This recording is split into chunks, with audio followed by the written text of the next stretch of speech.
All right, guys, fire away.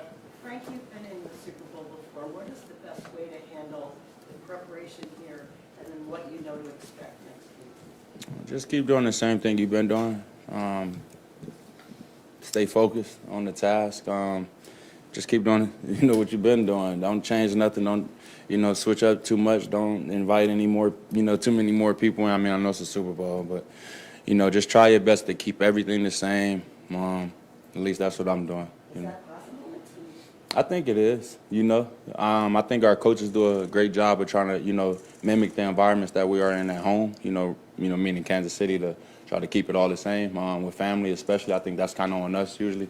That's usually the biggest distraction is families and, people pulling you left and right for events and different things. So I think it's imperative that you just stay focused on the task at hand. It's just playing football, still. We still have a goal. Everybody else may not understand that or, they may be on party timing, but, like the first Super Bowl, what I experienced, you got family going out, you got friends going out, you got teammates that's not required to be in the hotel going out. So, it could, have you thinking like, man, damn, I'm missing something. You're not missing nothing. You enjoy way much more after the game, when you win. Frank, you guys played. Just in generally speaking, what does Chris Jones do for the rest of the linemen as a whole? Man, he does I feel like he just does a great job, helping out, making players understand the significance, the game plan, especially when it's, directed towards him.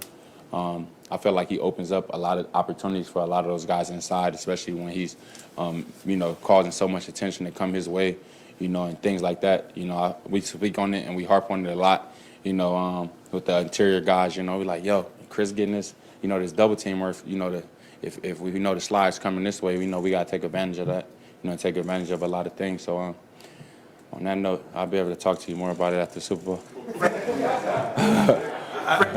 Made about the trash talk that the Bengals had, and a lot of people want to write the narrative that that's why you guys raised your game. And I know all of you had your comments, you got the last word in, after the game. But did you look back on it? I mean, does that make you play better? Did you rise to another level because somebody else talked you guys down?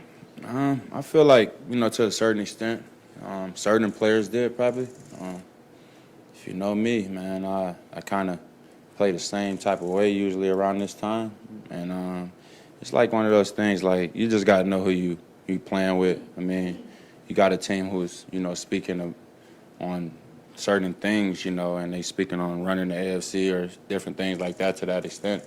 It's just one of those classic examples of, you talk the trash after the game. You know what I mean? That's kind of what we did, kind of let them have it. They deserved it, though. I mean, when you beat a team 3 times in a row, you do it decisively. You take the game away after we was up, 3 scores in the, first half, whatever you want to call it. You have the right to say those different things. You have and it's a game at the end of the day. You want to have fun with it. It's the season, and you want to have fun with it. It's slowly becoming one of our rivals in the season. Unfortunately, that's not the team, we're talking about no more. They got a whole nother year to wait. They got to watch us play some football now, man. So, it's about the Chiefs and the Eagles right about now. Frank, you missed the Eagles game last year. You were hurt that week. What do you remember about the study for that and maybe what you saw in that game and how much different they are now? Because that was pretty early in the regime of the new coaching staff. Yeah, it looks like Hurts. It looked like he's very, he's way more comfortable in the offensive scheme now. I believe this is his 3rd year in the scheme.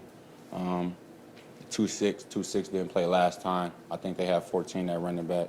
2-6 didn't play at all. As we know, he's having a great season. I believe he's sitting at 11 touchdowns, like 1276, 1250 something rushing yards. At the end of the day, when you putting those type of numbers, offensively, the quarterback he's playing like a running back as well. So 13 touchdowns. At the end of the day, when you putting up those like Lamar Jackson numbers in 2019, if you're not aware, when you putting up those type of numbers offensively, running the ball, rushing the ball, it's going to open up a lot of other things. So in turn, you're starting to see the passing game open up for Jalen Hurts. You got a lot of screens and stuff with 88, the tight end, and number 6, Devontae Smith. You got it's opening up deep ball and shots to 11. It's doing a host of things. The offensive line is looking pretty strong as a unit. I feel like the tackles are playing some good football. Lane, he's playing some of the best football of his career, you know, veteran guy who's continuing to show what he can do. And like I said, man, this is Jalen Hurts show at the end of the day. If you can, you know, stop what he's doing, you know, you can possibly slow him down, but he's been playing some great football. What are some of the challenges specifically for your position going up against the read option and quarterback that runs the ball so effectively like Jalen Hurts? Well, this is a college type of running scheme, you know, the type of offensive scheme. And I don't mean like, you know, the level that they're on. It's just the, you know, you start to see 2013 Ohio State Buckeyes, Jim Tressel, that type of offense, you know, where this type of scheme was getting introduced, you know, early on. I kind of was a part of that group, you know, where this was coming around, so I understand it fully. It's a lot of discipline type of things at the end.